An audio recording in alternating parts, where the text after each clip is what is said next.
എത്ര ദൂരെയാണെങ്കിലും ദിവസം പല തവണയായി അർജുൻ കുടുംബത്തെ വിളിക്കാറുണ്ട്. 15-ന് രാത്രിയാണ് അർജുൻ ഭാര്യയെ അവസാനം വിളിച്ചത്. പിന്നെ ഒരു വിവരവുമില്ല. കൂടെ വർക്ക് ചെയ്യുന്ന ഒരാൾ പറഞ്ഞതാണ്, ഇങ്ങനെ ഒരു മണ്ണിടിച്ചിൽ അവിടെ ഉണ്ടായിട്ടുണ്ട്. അപ്പോൾ അവർ അമ്മനെ വിളിച്ച് പറഞ്ഞതാണ്, ഇങ്ങനെ ഉണ്ട്, സംഭവം നടന്നിട്ടുണ്ട്. മണ്ണിനടിയിൽ അർജുൻ സുരക്ഷിതനാണെന്നാണ് പ്രതീക്ഷ. പക്ഷേ രക്ഷാപ്രവർത്തനം വൈകുന്തോറും കുടുംബത്തിന് നെഞ്ചിടിപ്പേറുകയാണ്.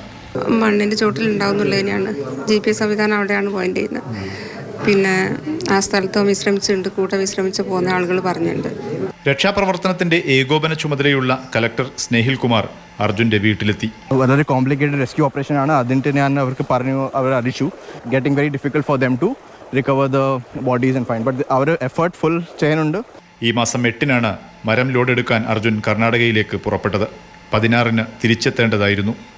ലോറി പുഴയിലേക്ക് ഒഴുകിപ്പോയിട്ടില്ലെന്ന വിവരം കുടുംബത്തിന് ആശ്വാസം നൽകുന്നതാണ്. എത്രയും പെട്ടെന്ന് സംസ്ഥാന സർക്കാരോ അല്ലെങ്കിൽ അത്തരം ഇടപെടൽ അടിയന്തരമായി ഉണ്ടായി അർജുനെ പുറത്തെത്തിക്കണം, ജീവനോടെ പുറത്തെത്തിക്കണം എന്നുള്ളൊരു ആവശ്യമാണ് കുടുംബം ഉന്നയിക്കുന്നത്. ജോമനൊപ്പം മുഹമ്മദ് ഷഹീദ്, മാതൃഭൂമി ന്യൂസ്.